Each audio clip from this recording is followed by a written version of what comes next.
بیت المقدس، جس پر حکومت کرنا دنیا کے 3 اہم ریلیجز کی خواہش ہے، جس پر قبضہ کرنے کی کوشش میں نہ جانے کتنے انسان بے رحمی سے مارے گئے۔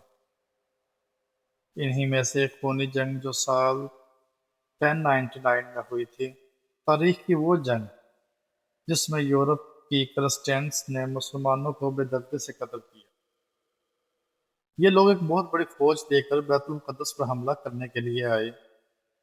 اس فوج کو کروسیڈرز کہا جاتا ہے۔ اس وقت پورے مڈل ایسٹ پر مسلمانوں کی حکومت تھی۔ تو سوال یہ پیدا ہوتا ہے کہ سیڈرز نے اتنی آسانی سے بیت المقدس پر کیسے قبضہ کر دیا؟ اس کا جواب اگر آج کے مسلم ملک اور مسلمانوں کو دیکھیں گے تو سمجھ آ جائے گا۔ ایگزیکٹ یہی حالت اس وقت بے سب مسلم ممالک آپس میں لڑتے رہتے تھے، حکومت اور پیسے کے لیے۔ جس طرح آج فلسطین پر ظلم ہو رہا ہے اور سب مسلمان خاموش ہیں، ایگزیکٹ یہی صورتحال اس وقت بھی تھی جب بیت المقدس مسلمانوں کے ہاتھوں سے چھین لیا گیا اور مسلمان دیکھتے ہی رہ گئے۔ بالکل اسی طرح جس طرح فلسطین کو مسلمانوں سے چھین کر یہودیوں کو دے دیا گیا اور مسلمان دیکھتے ہی رہ گئے۔ پتہ نہیں کیوں مسلمان بس دیکھتے ہی رہ جاتے ہیں۔ جو مرضی کرو، ہم تو بس دیکھیں گے۔ بیت المقدس مسلمانوں سے چھین جانے کے تقریباً 40 سال بعد عراق کے ایک شہر میں ایک مسلمان کمانڈر کے گھر ایک بچہ پیدا ہوا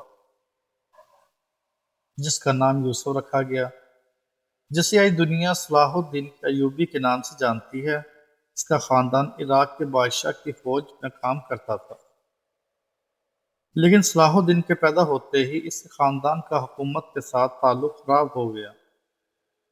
اس طرح کوئی عراق کو چھوڑ کر شام کی طرف چلے گئے۔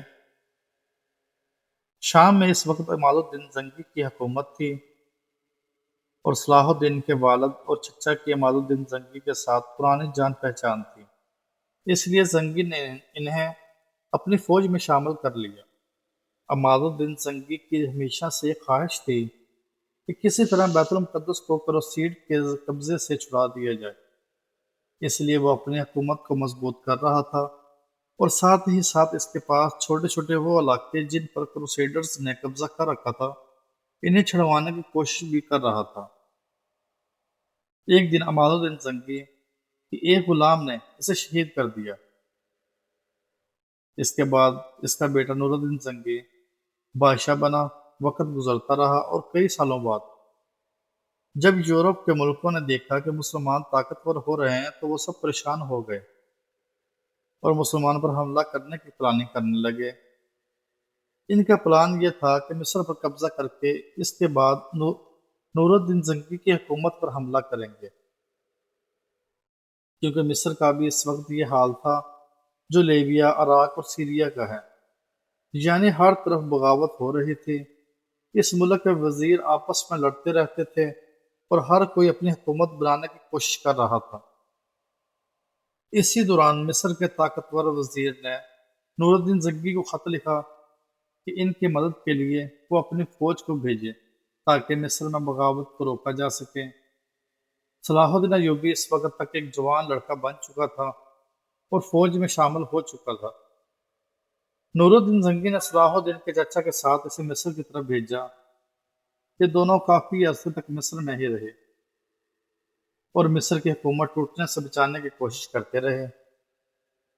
پھر صلاح الدین کے چچا اس دنیا سے چلے گئے اور صلاح الدین کو مصر کا وزیر بنا دیا گیا۔ کچھ ہی سالوں بعد صلاح الدین نے پورے مصر کو اپنی حکومت بنا لی اور بہت مضبوط ہو گیا۔ دوسری طرف شام میں نور الدین زنگی کا انتقال ہو گیا اور اس کا بیٹا بہت چھوٹا تھا، وہ حکومت نہیں سنبھال سکتا تھا، اس لیے صلاح الدین نے شام کو بھی اپنا حکومت کا حصہ بنا لیا۔ اس کے بعد ایوبی کا ایک ہی مقصد تھا کہ وہ اپنے استاد نور الدین زنگی کی سب سے بڑی خواہش کو پورا کریں، بیت المقدس کو کروسیڈرز کے قبضے سے آزاد کرایا جائے۔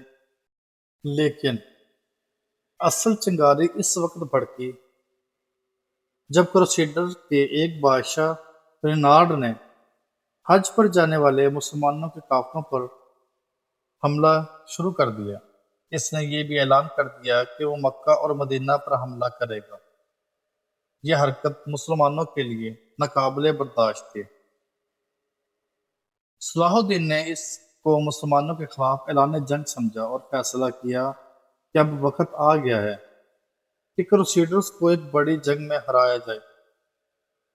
اس نے مصر اور شام سے اپنی فوج کو اکٹھا کیا اور انہیں جنگ کا نیا سامان اور ہتھیار دیے، اور کہا کہ اب بیت المقدس کی آزادی کے بعد ہی سکون کا سانس لیں گے۔ دوسری طرف کروسیڈرز کو جب یہ پتہ چلا کہ صلاح الدین بڑی جنگ کی تیاری کر رہا ہے تو وہ بھی اپنے تمام فوجیں اکٹھی کرنے لگے اور جنگ کی تیاری شروع کر دی۔ صلاح الدین نے ایک پلان بنایا اور کروسیڈر کے ایک چھوٹے سے قافلے نواں شہر تبریہ پر حملہ کر دیا۔ اس حملے کی خبر جب بیت المقدس میں کروسیڈرز تک پہنچی تو وہ فوراً اپنی فوج کو لے کر صلاح الدین ایوبی کے پیچھے چل پڑے۔ یہی وہ موقع تھا جس کا صلاح الدین کو انتظار تھا۔ اس نے جان بوجھ کر تبریہ پر حملہ کیا تاکہ کروسیڈرز کو قلعوں اور پانی والے محفوظ علاقوں سے باہر نکالے۔ کروسیڈرز اس جال میں پھنس گئے اور قلعوں کو چھوڑ کر مسلمانوں کی فوج کا پیچھا کرنے لگے۔ سخت گرمیوں کا موسم تھا اور کروسیڈرز بہت ہی وزنی لوہے کے آرمر پہنے ہوئے مسلمانوں کی فوج کا پیچھا کرتے رہے۔ صلاح الدین انہیں چلاکی سے ایک خشک میدان میں لے آیا جسے حطین کہا جاتا ہے۔ یہ فلسطین کا ایک علاقہ تھا۔ وہاں پانی کی صرف ایک جھیل تھی جو مسلمانوں کی سائیڈ پر تھی۔ جب کروسیڈرز وہاں پہنچے تو صلاح الدین ایوبی کی فوج نے چاروں طرف سے انہیں گھیر لیا۔ وہاں پر خشک گھاس تھی جسے مسلمانوں نے آگ لگا دی اور تیز ہوا کی وجہ سے دھواں اور گرمی سیدھا کروسیڈرز کی طرف جانے لگی۔ ان کا پیاس کی وجہ سے پہلے ہی برا حال تھا اور دھوئیں سے سانس لینا مشکل ہو گئی۔ آنکھیں جلنے لگی اور گرمی نے ان کی طاقت توڑ دی۔ اسی وقت مسلمانوں نے تیروں کی بارش شروع کر دی۔ ان کے گھوڑے بھاگنے لگے اور وہ اپنی ڈھالیں بھی سنبھال نہ سکے۔ کروسیڈرز پانی کی تلاش میں بھاگے، لیکن صلاح الدین ایوبی کی فوج نے پانی والا راستہ روک رکھا تھا۔ جو بھی وہاں جانے کی کوشش کرتا وہ مارا جاتا۔ اسی طرح جنگ چلتی رہی اور کروسیڈرز بہت ہی بری طرح ہار گئے۔ بہت سے مارے گئے اور بہت سے قیدی بن گئے۔ کروسیڈرز کا لیڈر پکڑا گیا اور اس کے ساتھ رنالڈ بھی تھا جس نے مکہ جانے والے مسلمانوں کے قافلوں پر حملے کیے تھے۔ صلاح الدین نے اسے اور کروسیڈرز کے لیڈر کو اپنے پاس بلایا اور پانی کا پیالہ کروسیڈرز کے لیڈر کو دیا، لیکن جب رنالڈ نے پانی پینے کی کوشش کی تو صلاح الدین نے کہا، تو میرا مہمان نہیں ہے، تو اللہ اور اس کے رسول کا دشمن ہے۔ صلاح الدین نے اسے اس کی حرکتیں یاد دلائیں اور اپنے ہاتھ سے اسے قتل کر دیا۔ اس جنگ کو بیٹل آف حطین کہا جاتا ہے۔ اس جنگ میں کروسیڈرز کی کمر ٹوٹ گئی۔ ان کے سب سے بڑے سردار یا تو مارے گئے یا قیدی ہو گئے۔ مسلمانوں نے اس کے بعد ان کے ہر ایک قلعے اور شہر پر حملہ شروع کر دیا اور وہ سب علاقے مسلمانوں کے قبضے میں آ گئے۔ کچھ عرصے بعد صلاح الدین ایوبی اپنی بڑی فوج کے ساتھ بیت المقدس کے دروازے پر پہنچ گیا۔ شہر کے اندر کرسچن فوج اور عوام ڈرے ہوئے تھے کیونکہ وہ جانتے تھے کہ حطین میں ان کی بڑی فوج کے ساتھ کیا ہوا تھا، لیکن انہوں نے ہتھیار ڈالنے کے بجائے ریزسٹ کرنا شروع کر دیا۔ صلاح الدین نے شہر کو چاروں طرف سے گھیر لیا اور کئی دنوں تک سخت جنگ جاری رہی۔ مسلمان فوج نے بار بار قلعے کی دیواروں پر چڑھنے کی کوشش کی، کیٹاپلٹ سے پتھر برسائے اور دوسری طرف کرسچن بھی لڑتے رہے۔ آخر جب اندر کے لوگوں کو اندازہ ہو گیا کہ وہ زیادہ دیر نہیں لڑ سکتے تو انہوں نے صلاح الدین سے اپیل کی کہ صلح کی جائے۔ صلاح الدین نے شرط رکھی کہ وہ ہتھیار ڈال دے اور بیت المقدس مسلمانوں کے حوالے کر دے۔ اس کے بدلے میں صلاح الدین نے اعلان کیا کہ نہ تو ان کو مارا جائے گا اور نہ ہی ان کے چرچ گرائے جائیں گے، اور جو لوگ شہر چھوڑنا چاہیں گے وہ کچھ پیسے دے کر جا سکتے ہیں۔ اس طرح 1187 میں بیت المقدس مسلمانوں کے قبضے میں آ گیا۔